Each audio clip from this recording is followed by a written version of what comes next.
செய்திகள். கடந்த ஜூன் மாதம் ஜிஎஸ்டி மூலம் 1,84,000 கோடி ரூபாய் வசூல் செய்யப்பட்டுள்ளதாக மத்திய நிதி அமைச்சகம் தகவல் தெரிவித்துள்ளது.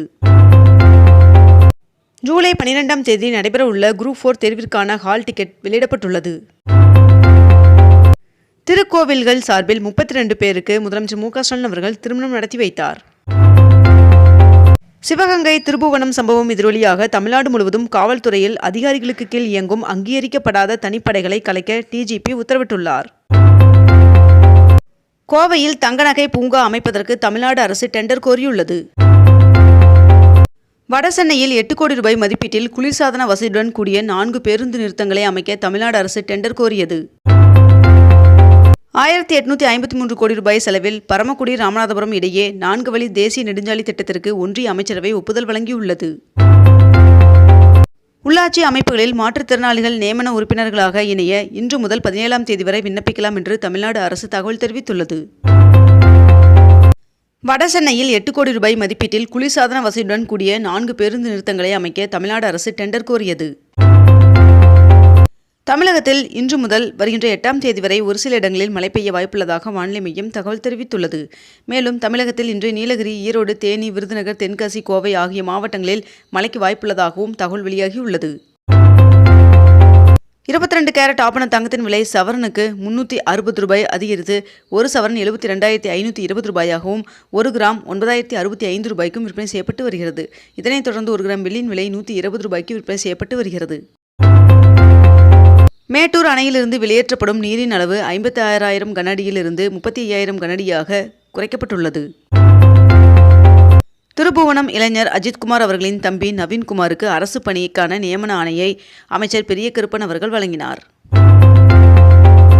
பிரதமர் நரேந்திர மோடி அவர்கள் இன்று முதல் 9ஆம் தேதி வரை பிரேசில், கனடா உட்பட 5 நாடுகளுக்கு 8 நாள் சுற்றுப்பயணம் மேற்கொள்ள உள்ளார் என்று தகவல் வெளியாகியுள்ளது.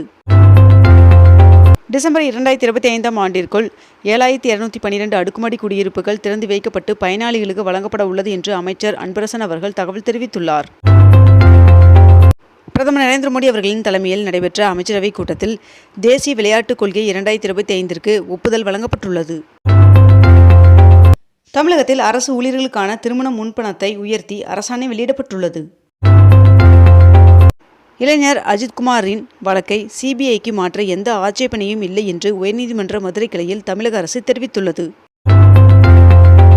ரயில் கட்டண உயர்வை திரும்ப பெற வேண்டும் என்று ஒன்றிய அரசை இந்திய கம்யூனிஸ்ட் கட்சி வலியுறுத்தியுள்ளது.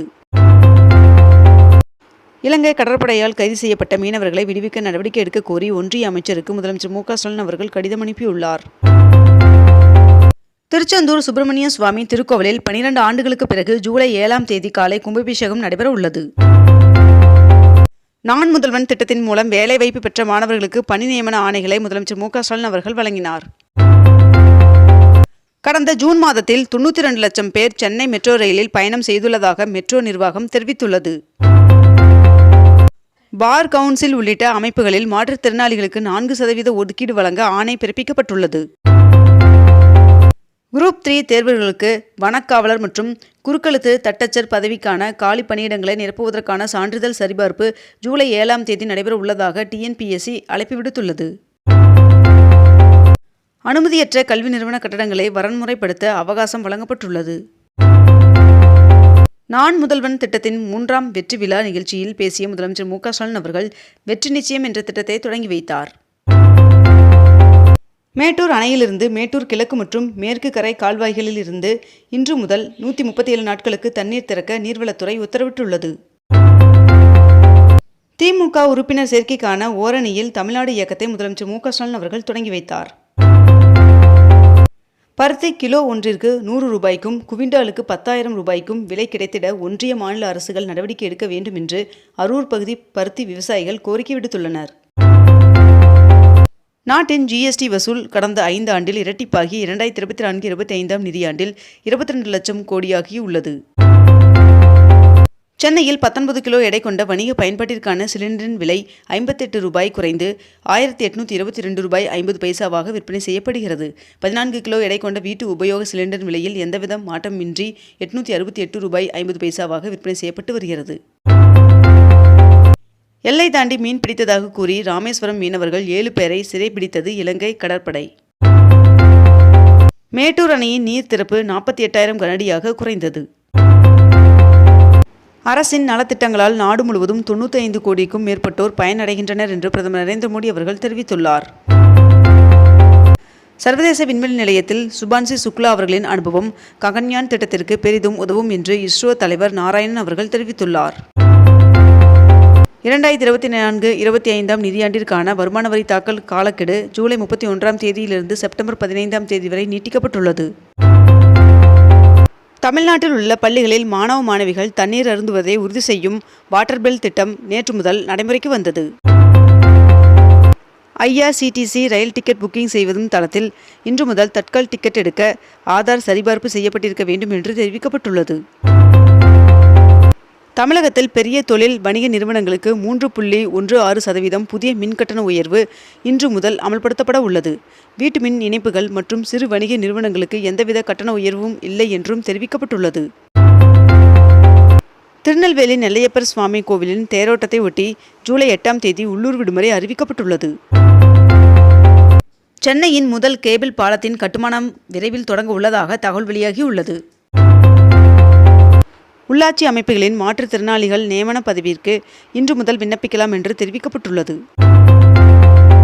தமிழகத்தில் அனுமதியற்ற மனைப்பிரிவுகளில் இடம் வாங்கியவர்கள் இன்று முதல் விண்ணப்பித்து வரன்முறை செய்து கொள்ளலாம் என்று தமிழக அரசு அறிவித்துள்ளது. நான் முதல்வன் திட்டத்தின் கீழ் UPSC முதன்மை தேர்வு ஊக்கத்தொகை பெறுவதற்கு வருகின்ற ஜூலை 13ஆம் தேதி வரை விண்ணப்பிப்பதற்கான கால அவகாசம் நீட்டிக்கப்பட்டுள்ளது. கோபி அருகே உள்ள கொடிவேரி அணைக்கு கடந்த ஒரு மாதத்தில் 3 லட்சம் சுற்றுலா பயணிகள் வருகை தந்துள்ளனர் என்று தெரிவிக்கப்பட்டுள்ளது. 2024-25ஆம் ஆண்டு அரவை பருவத்திற்கு சர்க்கரை ஆலைகளுக்கு கரும்பு பதிவு செய்து வழங்கிய விவசாயிகளுக்கு சிறப்பு ஊக்கத்தொகை வழங்குவதற்காக 297 கோடி ரூபாய் வழங்கி அரசாணை வெளியிடப்பட்டுள்ளது. இன்று முதல் பான் கார்டு விண்ணப்பிக்க ஆதார் கார்டு கட்டாயமாக்கப்படுகிறது. ரயில் கட்டண உயர்வு இன்று முதல் அமலுக்கு வருவதாக இந்திய ரயில்வே அறிவித்துள்ளது. திருநெல்வேலியுடன் நிறுத்தப்பட்டுள்ள அந்தியோதயா ரயிலுக்கு நாகர்கோவிலிருந்து செல்ல வசதியாக இணைப்பு ரயில் இயக்கப்பட வேண்டும் என்று கோரிக்கை வைக்கப்பட்டுள்ளது.